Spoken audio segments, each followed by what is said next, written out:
Please welcome Tyra.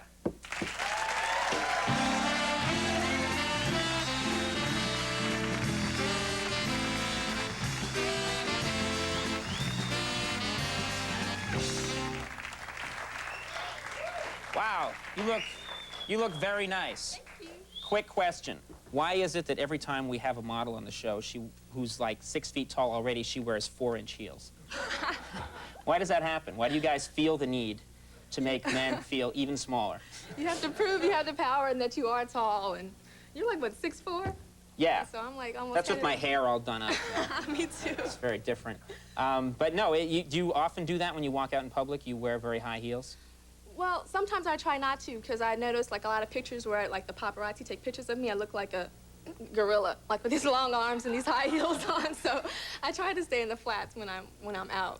But aren't the paparazzi trying to get a bad picture of you? Isn't that the whole idea? Aren't they waiting till you are eating like a big chocolate bar or something? Exactly. They've done that to me, like sticking up your finger up your nose and all this other stuff. They try to get you.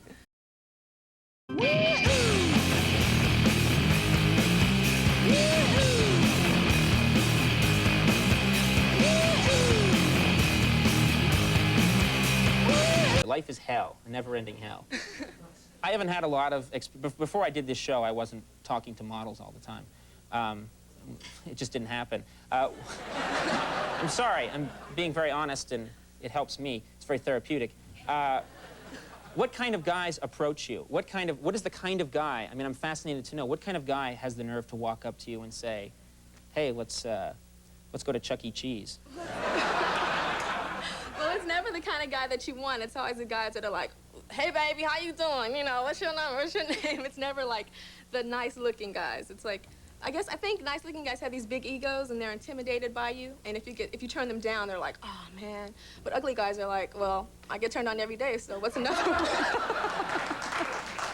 So that's really true. The ugly guys are the ones with the nerve to come up to you and initiate things. I'm so used to it. So you end up going out with them. It's only logical. I have a boyfriend. I'm very happy. I don't have to worry about the ugly boys.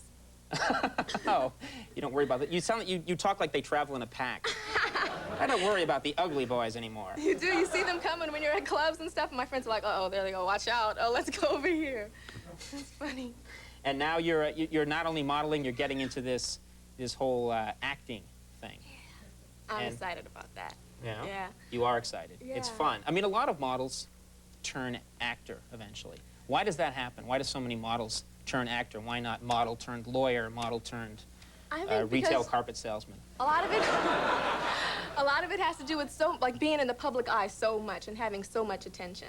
And you don't want to just go be a housewife after that. A lot of it can be insecurities or just wanting to speak, because like when you're modeling, it's like a silent movie. Mm-hmm. And you want to just say, I have a brain and I can speak and I want to express myself that way. Now you weren't trained for this initially, so when you first started getting into acting, was it difficult? Was it a hard thing to do?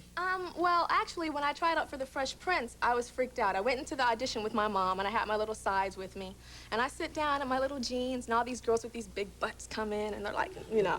And this one girl, she was in front of me and she's like, my name is Jackie, Will. And just like, I was like, Ma, do I have to do that? Or what is she doing? And she meditating. And this other girl in the other room, and she was like, just stepping out and walking. And I'm like, ooh, I ain't doing that. I'm not gonna do Yeah. Are you sure this was an audition? No, it was an audition. Yeah, I was like, what are you doing? Okay. No, wait, it sounds like a methadone clinic, but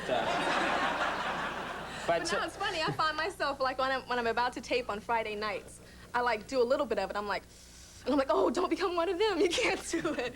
But I understand what they're doing now. And so you just could jump into it. You went and read the sides, and it was all right? I went and read. I had 2 callbacks, and then third one was with Will.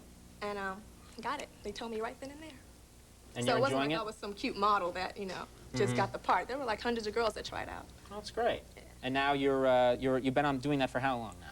I've done about 10 episodes. Now, how does this affect the modeling at all? Does this mean that you do less modeling, or is it still the same? Yeah, what I do is I do back and forth, and I try to take what's the most important job. I don't, you know, can't take everything with the acting and stuff. But now I'm getting a lot of scripts, like movie scripts, and I think I want to go into movies now, you know. Well, they're doing Son of Caligula. Hey! This is great! This is terrific! Hey, in this dress, you got This is great! And backstage that I look like like I was like starring it. Let me tell you something about Caligula. Oh my God. Every time, like, every day after school in the 9th grade, my mom and dad, they weren't home yet. And they had Caligula, and I would pop it in and invite They all had my Caligula? friends. Yeah. Yes, they Now you know what kind of home So she we comes from. fast I know. forwarded it. She would pop it in and watch the scene with you and the horse. It was a very happy childhood. All right, well, listen, are you going to come back and visit us sometime? I sure will. You don't know if you are or not. You just... I'll come back, because I'm going to be in a movie, and I'm going to talk about that. All right!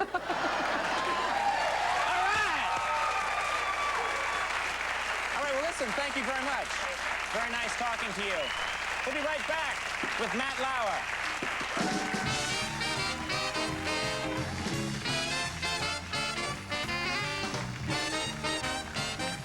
Someday when we're dreaming, deep in love, not a lot to say, then we will remember things we said today.